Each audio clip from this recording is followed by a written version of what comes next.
ইসরায়েলের আকাশে আগুনের ফুলকি উঠতেই মধ্যপ্রাচ্যের বাতাস বদলে গেল। বেইত-শেমেশের রাত যেন আচমকা যুদ্ধের মোহরা নয়, বরং ইতিহাসের গোপন দরজা খুলে দেয়া এক বিস্ফোরণ।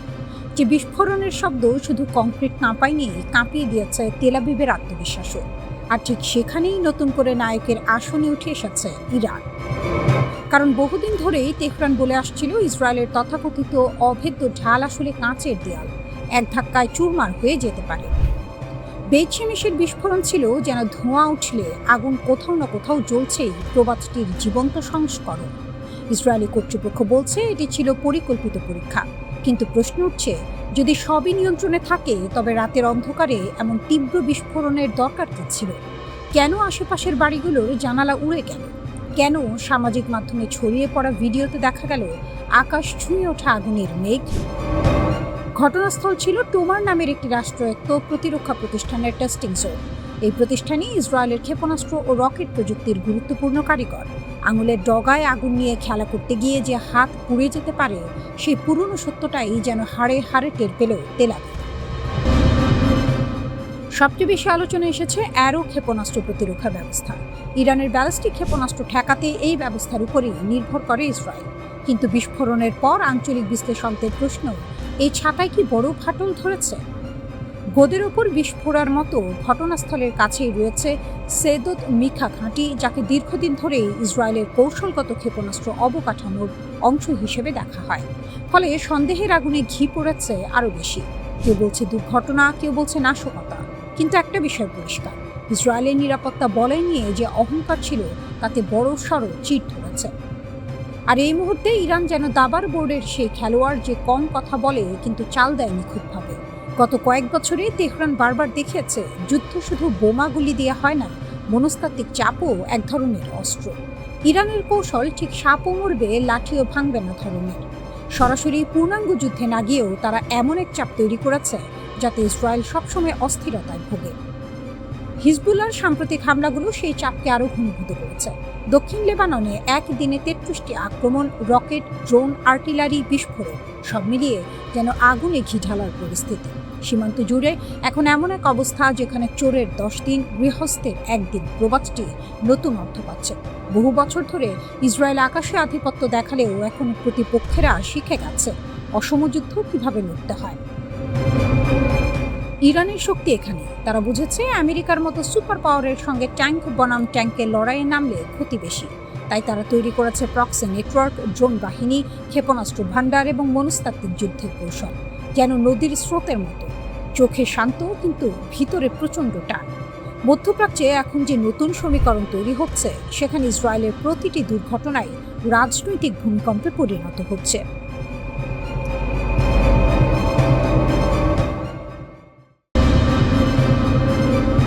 একদিকে হরমুজ প্রণালীতে ইরানের সেই ঘাতক ডলফিন সাবমেরিনের মহড়া, আর অন্যদিকে তেহরানের এক হাড় হিম করা হুঁশিয়ারি। শত্রুরা এমন এক যুদ্ধের মুখোমুখি হতে যাচ্ছে যার জন্য তারা স্বপ্নেও প্রস্তুতি নেয়নি। পশ্চিমা বিশ্ব যখন মনে করেছিল তারা ইরানের সব হাড়ির খবর জানে, ঠিক তখনই তেহরান বোমা ফাটালো। ব্রিগেডিয়ার জেনারেল আমির আকরামিনিয়া স্পষ্ট ভাষায় জানিয়ে দিয়েছেন, ইরানের পরবর্তী পাল্টা আঘাত হবে আকাশ থেকে পড়া কোনো এক নতুন রণকৌশলে। এতদিন লড়াই চলত স্থল, আকাশ আর সমুদ্রে, কিন্তু ইরান এবারও হুঙ্কার ছেড়েছে, যুদ্ধ এবার হবে এমন এক অ্যারেনা বা ময়দানে যা শত্রুর রাডারেও ধরা পড়বে না। এটাকে কেবল মুখের কথা ভাবলে ভুল করবেন। ইরান বুঝিয়ে দিয়েছে তারা কেবল ঘর সামলাতেই ব্যস্ত নয়, বরং আক্রমণকারীর চোখে চোখ রেখে ইটের বদলে পাটকেলটি মারার সব সরঞ্জাম গুছিয়ে রেখেছে। তাদের এই নতুন যুদ্ধের ধরন সম্ভবত সাইবার স্পেস থেকে শুরু করে মহাকাশ কিংবা সম্পূর্ণ অপ্রচলিত কোনো মারণাস্ত্র হতে পারে। হরমুজের প্রহরী, ছোট সাবমেরিন, বড় ধামাকা। হরমুজ প্রণালীতে এখন ইরানের চাঁদের হাট, তবে সেটি আলোর নয় বরং আধুনিক মারণাস্ত্র। নৌবাহিনীর প্রধান রিয়ার অ্যাডমিরাল শাহরাম ইরানি নিশ্চিত করেছেন যে তাদের হালকা ওজনের সাবমেরিনগুলো এখন সম্পূর্ণ প্রস্তুত। এগুলো কেবল পানির নিচে ভেসে থাকা লোহার টুকরো নয়, বরং এগুলো এক একটি পানির বাঘ। সম্প্রতি ইরানি যুদ্ধজাহাজ IRIS সিনার ওপর হামলার জবাবে এই সাবমেরিনগুলো যে দুঃসাহসিক অপারেশন চালিয়েছে তাতে শত্রুপক্ষ এখন ছেড়ে দেমা কেঁদে বাঁচি অবস্থায়। সাবমেরিনগুলো পানির নিচে নিঃশব্দে ঘাপটি মেরে বসে থাকে, যেন বোবা শত্রুর মুখে নেই, কিন্তু যখন আক্রমণ করে তখন পালানোর পথটুকু রাখে না। মার্কিন যুদ্ধ সচিব পিট হেক্সাট যতই ব্যঙ্গ করে বলুন যে ইরানের কামিকাজি ডলফিন নেই, তেহরানের বর্তমান তৎপরতা বলছে শত্রুর কপালে দুঃখ আছে। রেড লাইন বা লক্ষণ রেখা, IRGCর ইস্পাত কঠিন শপথ। Islamic revolutionary guard corps IRGC পরিষ্কার জানিয়ে দিয়েছে, ইরানের তেল ট্যাঙ্কার বা বাণিজ্যিক জাহাজে হাত দেওয়া মানে হচ্ছে সিংহের মুখে হাত দেওয়া। ব্রিগেডিয়ার জেনারেল সৈয়দ মজিদ মুসাবি ঘোষণা করেছেন, ইরানের মিসাইল এবং ড্রোনগুলো এখন শত্রুর ঘাঁটির দিকে তাকানো আছে। আঙুল এখন ট্রিগারে, কেবল আদেশের অপেক্ষা। আমেরিকা যখন প্রজেক্ট ফ্রিডম নামের এক নাটকীয় উদ্যোগ নিয়ে সাগরে নামার চেষ্টা করেছিল, ইরান তখন এক মাঘে শীত যায় না নীতিতে অটল ছিল। মাত্র 36 ঘন্টার মাথায় ট্রাম্পের সেই প্রজেক্ট যখন মুখ থুবড়ে পড়ল, তখন প্রমাণিত হলো যে হরমুজ প্রণালীতে কার হুকুম চলে। তেহরান সরাসরি জানিয়ে দিয়েছে, কেবল তাদের অনুমোদিত করিডোরই হবে নিরাপদ, বাকি সবখানে থাকবে যমদূতের পাহারা। ইরানের এবারের রণকৌশলকে বিশ্লেষকরা বলছেন, সাপও মরবে, লাঠিও ভাঙবে না, গোছের কৌশল। তারা সরাসরি যুদ্ধে জড়ানোর চেয়ে শত্রুকে মানসিক চাপে রাখতেই বেশি ওস্তাদ। কেন শত্রুরা ভয়ে কাঁপছে? অপ্রত্যাশিত যুদ্ধক্ষেত্র। ইরান এখন প্রচলিত যুদ্ধের বাইরে নতুন ডোমেইন যেমন ইলেকট্রনিক ওয়ারফেয়ার ব্যবহারের ইঙ্গিত দিচ্ছে। স্নায়ুযুদ্ধ ও জ্বালানি বাজার। হরমুজের চাবিকাঠি ইরানের হাতে থাকায় বিশ্ব তেলের বাজারে টান পড়ার ভয়ে পশ্চিমারা এখন উঠতে না পেরে খুঁটি ধরছে। মিসাইল ও ড্রোন শক্তি। IRGC ড্রোনগুলো এখন কেবল নজরদারি নয়, বরং সরাসরি আত্মঘাতী হামলায় পারদর্শী।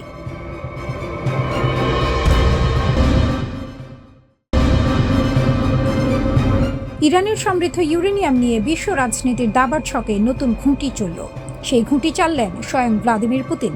মস্কোর সংবাদ সম্মেলনে রুশ প্রেসিডেন্ট ঘোষণা দিলেন, ইরানের সমৃদ্ধ ইউরেনিয়ামে পরিবহন ও সংরক্ষণ করতে রাশিয়া প্রস্তুত, কিন্তু তেহরান নীরব। পুতিন মনে করিয়ে দিলেন পুরনো অভিজ্ঞতার কথা। 2015 সালে ঐতিহাসিক পরমাণু চুক্তি JCPOA এর অংশ হিসেবে ইরানের সমৃদ্ধ ইউরেনিয়ামের একটি বড় অংশ রাশিয়ায় স্থানান্তর করা হয়েছিল। সেটা সফলভাবে সম্পন্ন হয়েছিল। মস্কো বলছে সেই পথে আবার হাঁটতে তারা রাজি। প্রস্তাবটা শুনতে মসৃণ, কিন্তু ভেতরে তার জটিলতা অনেক গভীর। পুতিন নিজেই জানালেন, আলোচনা কোথায় এসে থমকে গেছে।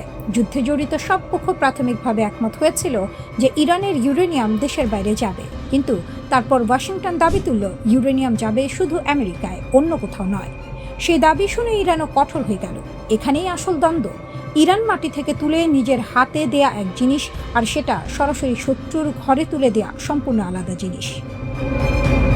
আমেরিকার দাবি ফাঁদ না সমাধান? ওয়াশিংটনের যুক্তি হয়তো এই, ইরানের ইউরেনিয়াম রাশিয়ায় গেলে নিরাপদ নয়, কারণ মস্কো তেহরানের বন্ধু। সেই বন্ধু যে কোনো সময় সেটা ফিরিয়ে দিতে পারে, তাই আমেরিকার হাতে থাকলেই নিরাপদ। কিন্তু ইরানের দৃষ্টিকোণ থেকে ভাবুন, নিজের পরমাণু কর্মসূচির সবচেয়ে মূল্যবান সম্পদ, যেটি বছরের পর বছর ধরে নিষেধাজ্ঞা সহ্য করে, চাপ সামলে, প্রযুক্তি উদ্ভাবন করে তৈরি করা হয়েছে, সেটি এমন একটি দেশে পাঠাবে যে দেশ বারবার তাকে আক্রমণের হুমকি দিয়েছে, তার পরমাণু বিজ্ঞানীদের হত্যা করেছে, তার অবকাঠামোতে সাইবার হামলা চালিয়েছে। এটা সমাধান নয়, এটা আত্মসমর্পণ। ইরান তাই কঠোর হয়ে গেছে। পুতিনের প্রস্তাবে কার লাভ? রাশিয়ার এই প্রস্তাব নিছক মানবিক সাহায্যের হাত বাড়ানো নয়, এর পেছনে আছে কৌশলের ঠান্ডা হিসাব। প্রথমত, ইরানের ইউরেনিয়াম মস্কোতে থাকলে রাশিয়া হয়ে ওঠে অপরিহার্য মধ্যস্থতাকারী। যে কোনো ভবিষ্যৎ চুক্তিতে রাশিয়ার ভূমিকা নিশ্চিত, টেবিলে রাশিয়ার আসন পাকা। দ্বিতীয়ত, এই প্রস্তাব দিয়ে পুতিন আমেরিকাকে একটি বার্তা দিচ্ছেন, তুমি যদি ইউরেনিয়াম চাও, আমার মাধ্যমে এসো। ওয়াশিংটনকে মস্কোর দরজায় আসতে বাধ্য করার এটি একটি চতুর কৌশল। তৃতীয়ত, কাস্পিয়ানের গোপন সরবরাহ পথ দিয়ে ড্রোনের যন্ত্রাংশ পাঠানোর পর ইরানের ইউরেনিয়াম গ্রহণের ঘোষণা। এটি রাশিয়া ইরান ঐক্যকে আরও দৃশ্যমান করে তুলল। বিশ্বকে বুঝিয়ে দেওয়া হলো, এই জুটি কেবল বাগাড়ম্বর নয়, এটি কার্যকর অংশীদারিত্ব। তেহরান তাৎক্ষণিক কোনো মন্তব্য করেনি। অনেকে এই নীরবতাকে দুর্বলতা মনে করতে পারেন, কিন্তু এটি ইরানের পুরনো কৌশল। হরমুজে যখন আমেরিকান ডেস্ট্রয়ার তাড়া করে, তখন ইরান লাউডস্পিকারে হুঙ্কার দেয়। আবার যখন কূটনৈতিক টেবিলে সুবিধাজনক অবস্থানে থাকার প্রয়োজন, তখন চুপ থাকে। কথার জবাব না দিলে প্রতিপক্ষ অনুমানের মধ্যে ঘোরে। অনিশ্চয়তাই ইরানের কূটনৈতিক অস্ত্র। পুতিনের প্রস্তাব ইরানের জন্য একটি দরজা খুলে দিয়েছে। সে দরজা দিয়ে ইরান ঢুকবে কিনা, কখন ঢুকবে, কি শর্তে ঢুকবে, সেটা তেহরান ঠিক করবে নিজের সময় মতো।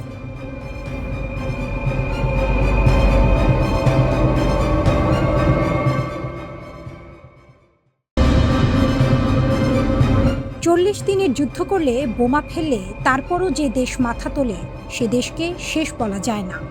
ইরান এখন ঠিক সেই জায়গায় দাঁড়িয়ে। একদিকে ট্রাম্পের ট্রুথ সোশ্যালে যুদ্ধংদেহী পোস্ট, অন্যদিকে পেন্টাগনের অপারেশন এপিক ফিউরি 2-এর পরিকল্পনার গুঞ্জন। তবু তেহরান টলেনি, মাথা নোয়নি, বরং পাল্টা বার্তা দিয়েছে। হুমকির ভাষায় কথা বললে জবাব পাবে, সম্মানের ভাষায় কথা বললে সম্মান পাবে। ইরানের পররাষ্ট্রমন্ত্রী আব্বাস আরাকচি ব্রিক্স সম্মেলনে দাঁড়িয়ে যা বললেন সেটা কূটনৈতিক ভাষণ নয়, সেটা পোড়া মাটি থেকে উঠে আসা আওয়াজ। তিনি বলেছেন, আমেরিকার হুমকি নতুন নয়, দশকের পর দশক ধরে এই ভয় দেখানো চলছে, কিন্তু ফলাফল কি? শূন্য। 40 দিনের যুদ্ধে যা পেয়েছে তার চেয়ে বেশি পাবে না। ইরান চাপে বাঁকে না, এটা তারা দেখেছে, অভিজ্ঞতা নিয়েছে।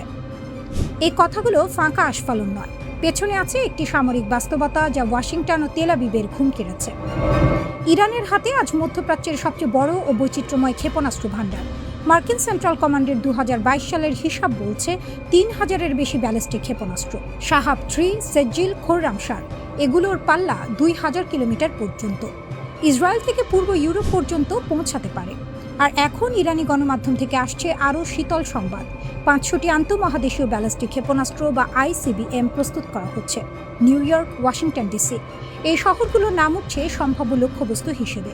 আলাদাভাবে গুঞ্জন উঠেছে উত্তর কোরিয়ার হোয়াসং 15 ক্ষেপণাস্ত্রের প্রযুক্তি ইরানে পৌঁছেছে, যে ক্ষেপণাস্ত্রের পাল্লা প্রায় 13,000 কিলোমিটার, আমেরিকার মূল ভূখণ্ড পর্যন্ত।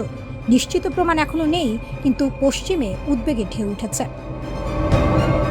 ইরানের এই শক্তির ভিত তৈরি হয়েছে দশকের পর দশকে নিষেধাজ্ঞার বেড়াজাল পেরিয়ে চীন ও উত্তর কোরিয়ার সহায়তায়। পর্বতের গভীরে খোদাই করা ক্ষেপণাস্ত্র শহর, শত শত মিটার নিচে চাপা পড়া সুরক্ষিত ঘাঁটি, এগুলো ধ্বংস করা মুখের কথা নয়। 40 দিন বোমা পড়েছে, তবু সব শেষ হয়নি। অন্যদিকে ট্রাম্প সোশ্যাল মিডিয়ায় যুদ্ধ জাহাজে ছবি পোস্ট করেছেন, মানে ঝড়ের আগের নীরবতা। পেন্টাগন নাকি 3টি পরিকল্পনা নিয়ে ভাবছে। একটিতে ইরানের সামরিক ঘাঁটি ও অবকাঠামোয় তীব্র হামলা, দ্বিতীয়টিতে বিশেষ বাহিনী পাঠিয়ে ভূগর্ভস্থ পারমাণবিক স্থাপনা সুরক্ষিত করা, আর তৃতীয়টিতে হক দ্বীপ দখল, ইরানের তেল রপ্তানির প্রাণকেন্দ্র। প্রতিরক্ষামন্ত্রী পিট হেগসেথ কংগ্রেসে বলেছেন, প্রয়োজনে আরও বাড়ানোর পরিকল্পনাও আছে। কি পরিকল্পনা খুলে বলেননি, কিন্তু আলোচনার টেবিলে সব থমকে আছে। পরোক্ষ আলোচনা চলছে, কিন্তু দুই পক্ষই একে অপরের দাবিকে অবাস্তব বলে উড়িয়ে দিচ্ছে। ট্রাম্প চাইছেন ইরানের পারমাণবিক কর্মসূচি পুরোপুরি বন্ধ এবং হরমুজ প্রণালী খুলে দেয়া। তেহরান বলছে আমেরিকার কথায় বিশ্বাস করার কারণ নেই, বহু বছর ধরেই তারা এই খেলা খেলছে, ফল মেলেনি। আগুনে পুড়লে সোনা যেমন আরও খাঁটি হয়, ইরানও যেন সেই পরীক্ষায় উত্তীর্ণ হওয়ার দাবি করছে। নত যেন না হওয়ার এই জেদ, এটাই এখন তেহরানের সবচেয়ে বড় অস্ত্র, ক্ষেপণাস্ত্রের চেয়েও হয়তো ধারালো।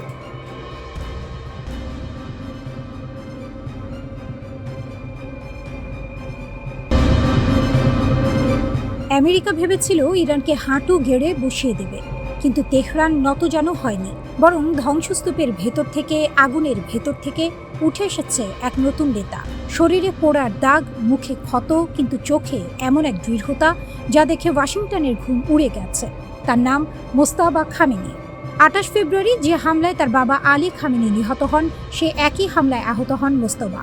মুখে, বাহুতে, বুকে, কোমরে, শরীরের একাধিক জায়গায় গভীর ক্ষত, এক পায়েও আঘাত, মাথার পেছনে গেঁথে গিয়েছিল শার্প নেলের টুকরো।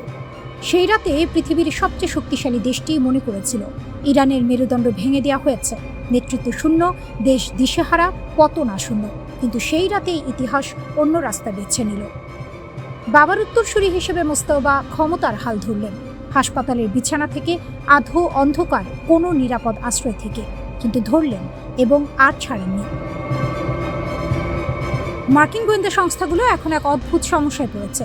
CIA আছে, NSA আছে, স্যাটেলাইট আছে, ড্রোন আছে, সাইবার নজরদারি আছে, কিন্তু মোস্তফাকে চোখে দেখা যাচ্ছে না। কারণটা সহজ, তিনি কোনো ইলেকট্রনিক ডিভাইস ছুঁয়ে দেখছেন না। ফোন নেই, ইমেইল নেই, ইন্টারনেট নেই, বার্তা যায় বিশ্বস্ত দূতের হাত দিয়ে। সিদ্ধান্ত জানা যায় সামনাসামনি বৈঠকে, ঠিক যেন মধ্যযুগের কোনো রণকৌশলী যাকে আধুনিক প্রযুক্তি দিয়ে ধরা যায় না। সিএনএন একাধিক মার্কিন কর্মকর্তার বরাত দিয়ে জানিয়েছে, আমেরিকা এখন যা জানছে মোস্তফা সম্পর্কে তার পুরোটাই পরোক্ষ। যারা তার সঙ্গে দেখা করছেন তাদের কথা থেকে, যারা বার্তা বহন করছেন তাদের মুখ থেকে। এখানেই আরেকটা ভয় ঢুকে গেছে ওয়াশিংটনের মাথায়। কিছু গোয়েন্দা বিশ্লেষক সন্দেহ করছেন ইরানের ভেতরে কেউ কেউ হয়তো মোস্তফার নাম ভাঙিয়ে নিজের এজেন্ডা চালাচ্ছে। মোস্তফার কর্তৃত্বের আড়ালে আসলে কার হাত? এই প্রশ্নের উত্তর এখনো অজানা। ইরানের সংসদ ঘোষণা দিয়েছে যুক্তরাষ্ট্রের সঙ্গে সব কূটনৈতিক সিদ্ধান্তের চাবিকাঠি এখন একজনের হাতে, মোস্তফা খামেনি। যুদ্ধ করবেন কি সন্ধি করবেন, পারমাণবিক আলোচনায় যাবেন কি যাবেন না, সব এক মানুষের কলমের ডগায়। জাতীয় নিরাপত্তা কমিটির এক সদস্য সাফ বলে দিলেন, সর্বোচ্চ নেতার রায়ই চূড়ান্ত। আইনসভা এবং নির্বাহী বিভাগ সম্পূর্ণভাবে তার বিচারের ওপর ন্যস্ত। এ বিষয়ে কোনো মতভেদ নেই। এই কেন্দ্রীভূত ক্ষমতা ইরানের জন্য দুধারী তলোয়ার। একদিকে বাইরের জগতে একটা সুসংগত অবিভক্ত মুখ উপস্থাপন করা যাচ্ছে। ট্রাম্প প্রশাসনকে বিভ্রান্ত করার কোনো সুযোগ নেই। কোনো মধ্যপন্থী কণ্ঠস্বর নেই যাকে টেনে আলাদা করা যাবে। কোনো ব্যাক চ্যানেল নেই যেখানে আলাদা কথা বলা যাবে। এদিকে মোস্তফার পক্ষ থেকে বিবৃতি এলো, পারমাণবিক কর্মসূচি থেকে এক চুলও সরবেন না, ক্ষেপণাস্ত্র ছাড়বেন না। হরমুজ প্রণালীতে আমেরিকানদের একমাত্র জায়গা পারস্য উপসাগরের তলদেশে। এটা পরাজিতের ভাষা নয়।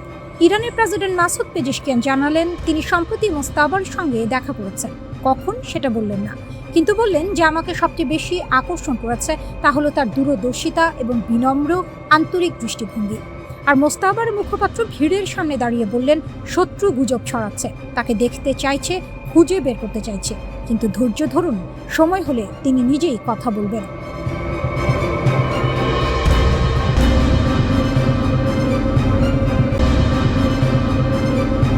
ইরানের দুই চালে কাঁপছে পুরো মধ্যপ্রাচ্য। তেলের পাইপলাইনে আগুন, হরমুজে মিসাইল আর আমেরিকার অস্ত্র ভাণ্ডারে টান। ইরান এবার এমন এক দাবার চাল দিয়েছে যা একসঙ্গে কাঁপিয়ে দিয়েছে বিশ্ব অর্থনীতি, আঞ্চলিক রাজনীতি আর আমেরিকার সামরিক অহংকার। যুদ্ধবিরতির এক মাসও পার হয়নি, কিন্তু ইরান অপেক্ষা করেনি। 4 মে সরাসরি আঘাত করল সংযুক্ত আরব আমিরাতের বুকে। প্রশ্ন হলো, এত দেশ থাকতে আমিরাত কেন? সিএনএনের বিশ্লেষণ বলছে, এর পেছনে আছে দুটি সুনির্দিষ্ট কারণ, এবং দুটোই ইরানের জন্য অস্তিত্বের প্রশ্ন। প্রথম চাল, তেলের রাজত্বে আঘাত। হরমুজ প্রণালী বন্ধ থাকলে সৌদি আরব, ইরাক, কুয়েত সবাই আটকে যায়, তেল বের করতে পারে না। বিশ্ববাজারে দাম আকাশ ছোঁয়। কিন্তু আমিরাত, তারা বসে হাসছিল, কারণ ফুজাইরা পাইপলাইন। এই বিশেষ পাইপলাইনটি হরমুজ প্রণালীকে পুরোপুরি এড়িয়ে সরাসরি ওমান উপসাগরে গিয়ে মিশেছে। মানে হরমুজ বন্ধ থাকলেও আমিরাত অনায়াসে তেল বিক্রি করতে পারে। পুরো অঞ্চল যখন জ্বালানি সংকটে ছটফট করছে, তখন আমিরাত একা বিশ্ববাজারে তেল সরবরাহ করে যাচ্ছে স্বাভাবিকভাবে। ইরানের চোখে এটা সহ্য করার মতো নয়, তাই হামলার লক্ষ্য করা হলো সেই পাইপলাইনকে। ফুজাইরার তেল কমপ্লেক্সে আগুন জ্বলে উঠল, 3 জন ভারতীয় শ্রমিক আহত হলেন, আর হামলার খবর ছড়িয়ে পড়তেই বিশ্ববাজারে তেলের দাম লাফ দিয়ে উঠল। ইরানের বার্তা স্পষ্ট, হরমুজ আমরা বন্ধ করলে পুরো অঞ্চল বন্ধ। ফুজাইরা দিয়ে পালানোর রাস্তাও আর খোলা থাকবে না। শুধু তাই নয়, হামলার ঠিক আগে ইরানের রিভলিউশনারি গার্ড একটি মানচিত্র প্রকাশ করে, যেখানে ফুজাইরাকে তাদের নিয়ন্ত্রিত অঞ্চলের অংশ হিসেবে দেখানো হয়। এটা কোনো ভুল নয়, এটা ইচ্ছাকৃত বার্তা। এই ভূমি আমাদের নজরে আছে। দ্বিতীয় চাল, ইসরায়েলের বন্ধুকে শাস্তি। ইরানের দ্বিতীয় রাগের কারণ আরও গভীর। সাম্প্রতিক যুদ্ধে আমিরাত আর ইসরায়েলের সম্পর্ক এমন এক জায়গায় পৌঁছেছে যা এর আগে কখনো দেখা যায়নি। গোয়েন্দা তথ্য বলছে, ইসরায়েল প্রথমবারের মতো কোনো আরব দেশে নিজেদের ক্ষেপণাস্ত্র প্রতিরক্ষা ব্যবস্থা এবং সেনা মোতায়েন করেছে। সেই দেশটি আমিরাত। আব্রাহাম অ্যাকর্ডের পর থেকে দুই দেশের সম্পর্ক ঘনিষ্ঠ হচ্ছিল, কিন্তু যুদ্ধের মধ্যে সেই সম্পর্ক রূপান্তরিত হয়েছে সামরিক জোটে। ইরানের কাছে এটা সরাসরি হুমকি। নিজেদের দোরগোড়ায় ইসরায়েলি সেনা এটা মেনে নিয়ে আরও প্রশ্নই নেই। তাই হামলার পরপরই তাসনিম নিউজে ইরানের সামরিক কর্মকর্তা ঘোষণা করলেন, আমিরাত যদি ইসরায়েলের ঘুঁটি হিসেবে ব্যবহৃত হয়, তাহলে এমন শিক্ষা দেয়া হবে যা তারা কখনো ভুলবে না। কাঁচের ঘরে বসে আছো, একটি সুবিধাও নিরাপদ থাকবে না। হরমুজে আমেরিকাকেও সরাসরি চ্যালেঞ্জ। 4 মে আরও একটি কারণে ঐতিহাসিক। ঠিক সেই দিন আমেরিকা ঘোষণা দিল, বাণিজ্যিক জাহাজ পাহারা দিয়ে হরমুজ পার করানো হবে। নাম দিল প্রজেক্ট ফ্রিডম। ইরান অপেক্ষা করল না 1 মিনিটও। সেই দিনই ছুড়ল 15টি মিসাইল, 4টি ড্রোন। সরাসরি আমেরিকান যুদ্ধজাহাজ লক্ষ্য করেও ছোড়া হলো মিসাইল। আমিরাত উপকূলের কাছে 2টো কার্গো জাহাজে আগুন ধরে গেল। দক্ষিণ কোরিয়াও জানালো তাদের একটি জাহাজও আক্রান্ত হয়েছে হরমুজে। তেহরান বলল এটা আগ্রাসন নয়, এটা জবাব। আমেরিকা জোর করে হরমুজে ঢুকতে চেয়েছে, পরিণাম ভোগ করছে।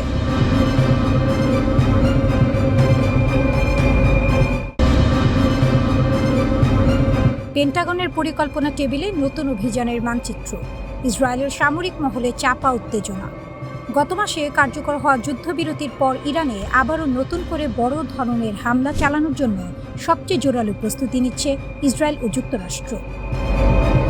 আগামী সপ্তাহের শুরুর দিকে এই হামলা শুরু হতে পারে বলে মধ্যপ্রাচ্যের দুই কর্মকর্তার বরাত দিয়ে এক প্রতিবেদনে জানিয়েছে মার্কিন সংবাদ মাধ্যম দ্য নিউ ইয়র্ক টাইমস। মাস যায়নি, মার্কিন বোমায় ইরানের ক্ষেপণাস্ত্র কেন্দ্র ধুলোয় মিশেছিল। বাইরে থেকে মনে হয়েছিল খেলা শেষ, কিন্তু জেলাও সেই কদু। হরমুজ প্রণালী বারবার ৩৩টি ক্ষেপণাস্ত্র কেন্দ্রের মধ্যে ৩০টি এরই মধ্যে আবার সচল হয়েছে। মার্কিন গোয়েন্দারা নিজেরাই স্বীকার করছেন ইরান তাদের ভূগর্ভস্থ স্থাপনাগুলোতে দ্রুত নিয়ন্ত্রণ পুনরুদ্ধার করেছে। ইরানের পার্লামেন্টের স্পিকার গালিবাফ সামাজিক মাধ্যমে লিখেছেন, যে কোনো আগ্রাসনের উপযুক্ত জবাব দিতে আমাদের সশস্ত্র বাহিনী প্রস্তুত, তারা বিস্মিত হবে। একথা ফাঁকা আওয়াজ নয়। যে জাতি ৪০ বছর ধরে অবরোধের মধ্যে টিকে থেকেছে, নিষেধাজ্ঞার শিকলে বাঁধা পড়েও নিজেদের পারমাণবিক কর্মসূচি চালিয়ে গেছে, তাদের সহজে ভাঙার কথা নয়। ওয়াশিংটনের দুই মুখ। ট্রাম্পের উপদেষ্টারা এখন দুই মেরুতে। একদল চাইছেন আলোচনার পথ খোলা রাখতে, তারা ইরানকে রাজি করাতে চাইছেন হরমুজ প্রণালী খুলে দিতে, যাতে ট্রাম্প নিজেকে বিজয়ী বলে দাবি করতে পারেন। অন্য দল চাইছেন আরও বোমা, আরও চাপ। পেন্টাগন ইতিমধ্যে পুরনো অপারেশন এপিক ফিউরির নতুন সংস্করণ তৈরি করে রেখেছে। নতুন নাম, পুরনো খেলা। ৫০,০০০-এর বেশি মার্কিন সেনা, ২টি বিমানবাহী রণতরী, ১ ডজনের বেশি ডেস্ট্রয়ার, সবই তৈরি। জেনারেল ড্যান কেন সিনেটে বলেছেন, নির্দেশ পাওয়া মাত্রই অভিযান শুরু হবে। আরও ভয়ঙ্কর পরিকল্পনা আছে। ইস্পাহান পারমাণবিক কেন্দ্রের মাটির গভীরে যা আছে সেটা ধ্বংস করতে বিশেষ বাহিনী সরাসরি মাটিতে নামানোর কথা ভাবা হচ্ছে। মার্চ মাসেই সে উদ্দেশ্যে কয়েকশো বিশেষ কমান্ডো মধ্যপ্রাচ্যে পাঠানো হয়েছে। খার্কিভ দ্বীপ দখলেরও পরিকল্পনা আছে, ইরানের তেল রপ্তানির প্রাণকেন্দ্র। কিন্তু মার্কিন সামরিক কর্মকর্তারাই ফিসফিস করে বলছেন এই পথে জয় সহজ না। ইরান প্রতিবার ঘুরে দাঁড়িয়েছে, প্রতিবার। এই সমীকরণে একটা চুপচাপ খেলোয়াড় আছে, বেইজিং। হরমুজ প্রণালী দিয়ে যে তেল আসে তার বড় অংশ চীনের ঘরে যায়। তেহরান চীনের কৌশলগত মিত্র।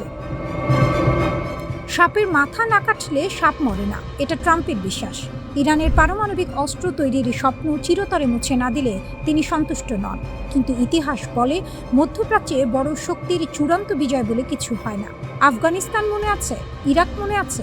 ইরান এখন কোণঠাসা, কিন্তু মরিয়া শত্রু সবচেয়ে বিপজ্জনক।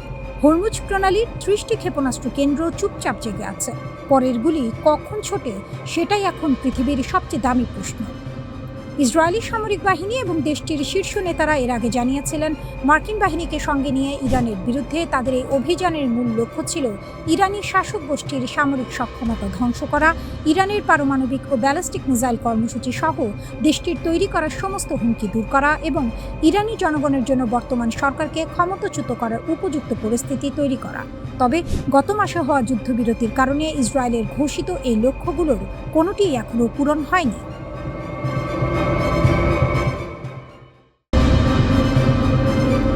যখন বিশ্বের সবচেয়ে শক্তিশালী দেশটি একের পর এক চাপ দিয়ে চলেছে, তখন ইরান হাতের তাস স্পষ্ট করে টেবিলে রেখে দিয়েছে। আমাদের কাছে ৯০% সমৃদ্ধ ইউরেনিয়ামের রাস্তা খোলা আছে, ইরানের হুমকি। ইরানের পার্লামেন্টের জাতীয় নিরাপত্তা কমিশনের মুখপাত্র ইব্রাহিম রেজাই সামাজিক মাধ্যমে সরাসরি জানিয়ে দিয়েছেন, আবারও হামলা হলে ৯০% পর্যন্ত ইউরেনিয়াম সমৃদ্ধকরণ পার্লামেন্টে পর্যালোচনা করা হবে। ৯০% মানে অস্ত্র গ্রেড, যে দোরগোড়ায় পা রাখলে বিশ্বের সমীকরণ পাল্টে যায়। ইরান সেই দোরগোড়ায় দাঁড়িয়ে আছে, ভেতরে ঢোকেনি, কিন্তু বলছে দরজা আমার হাতে। এই বার্তাটি বুঝতে হলে পেছনের ইতিহাস মাথায় রাখতে হবে।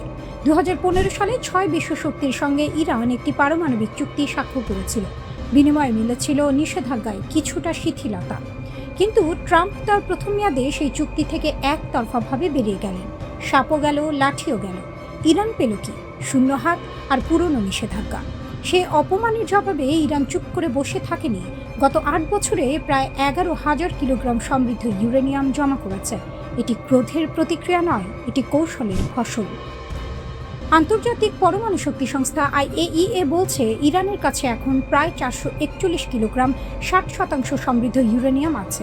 প্রযুক্তিগত অর্থে ইরান এক পা পিছিয়ে দাঁড়িয়ে আছে, আর সেই এক পায়েরই দূরত্বই তার সবচেয়ে বড় শক্তি। ওয়াশিংটন এখন চাইছে সেই মজুদ এখনই সরাও, এখনই ধ্বংস করো, ঘরে বসে সমৃদ্ধকরণ বন্ধ করো, যেন কাউকে নিরস্ত্র করে তারপর তার সঙ্গে দর কষাকষি করা হবে। ইরান সেই ফাঁদে পা দিতে রাজি নয়। তেহরানের বক্তব্য স্পষ্ট, আগে যুদ্ধ আনুষ্ঠানিকভাবে শেষ হোক, নিষেধাজ্ঞা উঠুক, তারপর পারমাণবিক প্রশ্ন। ট্রাম্প ইরানের সর্বশেষ কূটনৈতিক প্রস্তাবকে আবর্জনা বলেছেন, পুরোটা না পড়েই। অথচ সেই প্রস্তাবে ছিল মজুদের একাংশ লঘু করা এবং বাকি অংশ তৃতীয় দেশে সামরিক স্থানান্তরের প্রস্তাব, যা নেহাত কম ছাড় নয়। কিন্তু যার মনে আপোষ নেই তার কানে সমঝোতার কথা ঢোকে না। ট্রাম্প বলছেন যুদ্ধবিরতি এখন লাইফ সাপোর্টে, কিন্তু যে রোগী নিজের পায়ে হাঁটতে পারে তাকে লাইফ সাপোর্টের ভয় দেখানো যায় না। ইরানের পাল্টা বক্তব্য এসেছে মুখপাত্র বাগাইর কণ্ঠে, আমাদের অবস্থান সার্বভৌমত্বের, আঞ্চলিক স্থিতিশীলতার এবং ইরানি জনগণের স্বার্থে। যখন লড়তে বাধ্য করা হবে লড়ব। এই বাক্যে কোনো আস্ফালন নেই, এতে আছে সেই শান্ত দৃঢ়তা যা আসে দশকের পর দশক চাপ সহ্য করে টিকে থাকার অভিজ্ঞতা থেকে। ইস্পাহান পারমাণবিক কেন্দ্রে গত বছর বিমান হামলা হয়েছে, এবছরও হয়েছে। IAEA বলছে সেই মজুদের বেশিরভাগ এখনও সেখানেই থাকতে পারে, তবে নিশ্চিত নয়। এই অনিশ্চয়তাই ইরানের সবচেয়ে বড় কূটনৈতিক হাতিয়ার। যে মজুদের অবস্থান জানা নেই, যে শক্তির সীমা অনুমান করা কঠিন, সেই শক্তিকে ভয় করতে হয়। প্রেসিডেন্ট পেজিশকিয়ান বলেছেন তেহরানে শত্রুর সামনে মাথা নোয়াবে না। ইরান বছরের পর বছর নিষেধাজ্ঞার শিকলে বাঁধা ছিল, অর্থনীতি কাহিল হয়েছে, তরুণ প্রজন্ম দিশাহারা হয়েছে, তবু দেশটি ভেঙে পড়েনি। যে গাছ ঝড়ের মুখে ভাঁজ হয় কিন্তু উপড়ে যায় না, সে গাছকে দুর্বল বলা যায় না। হরমুজ প্রণালীতে ইরানের নৌবাহিনী মার্কিন যুদ্ধজাহাজকে পথ পাল্টাতে বাধ্য করেছে বলে দাবি উঠেছে। ওয়াশিংটন নীরব, কারণ মিথ্যা হলে জবাব আসত।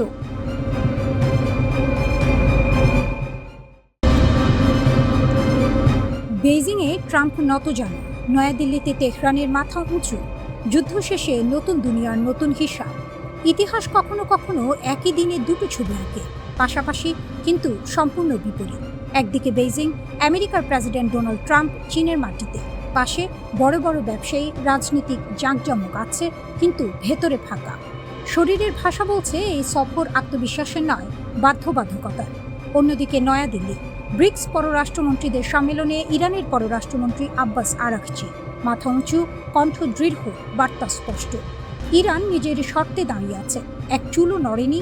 দুটো ছবি, একটাই সত্য, 40 দিনের যুদ্ধের পর পৃথিবীর ক্ষমতার মানচিত্র বদলে গেছে। যে যুদ্ধ ইরানকে অপরাজয় প্রমাণ করল, 28 ফেব্রুয়ারি থেকে শুরু। আমেরিকা ও ইসরায়েল ঝাঁপিয়ে পড়ল ইরানের বুকে। পেন্টাগন ভেবেছিল দ্রুত, নিষ্পত্তিমূলক, পরিষ্কার জয়। তেহরান নতজানু হবে, নতুন মধ্যপ্রাচ্য গড়া যাবে। কিন্তু ইরান মাটি কামড়ে পড়ে রইল। 40 দিন ধরে বোমা সহ্য করেছে, ক্ষেপণাস্ত্র সহ্য করেছে, হরমুজ প্রণালী বন্ধ রেখে পুরো বিশ্বের জ্বালানি বাজারে কাঁপন ধরিয়েছে। শত্রুর একটিও কৌশলগত লক্ষ্য পূরণ হতে দেয়নি। 70 রাতের বেশি রাজপথে ছিল ইরানের জনগণ, ভয়ে নয়, প্রতিজ্ঞায়।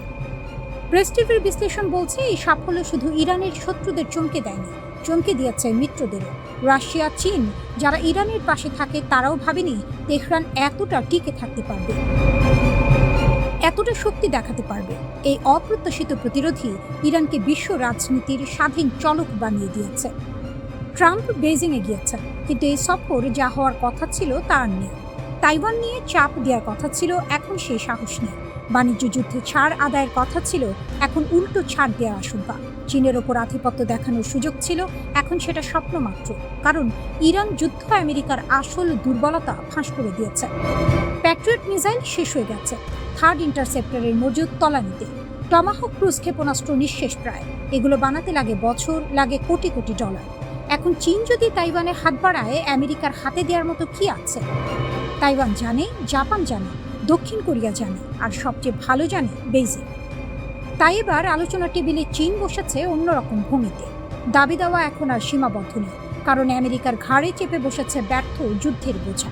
মার্কিন বিশ্লেষকরা পর্যন্ত আশঙ্কা করছেন ট্রাম্প হয়তো তাইওয়ানের সামরিক সহায়তা কমিয়ে আনবেন, অকল্পনীয় ছাড় দিতে বাধ্য হবে।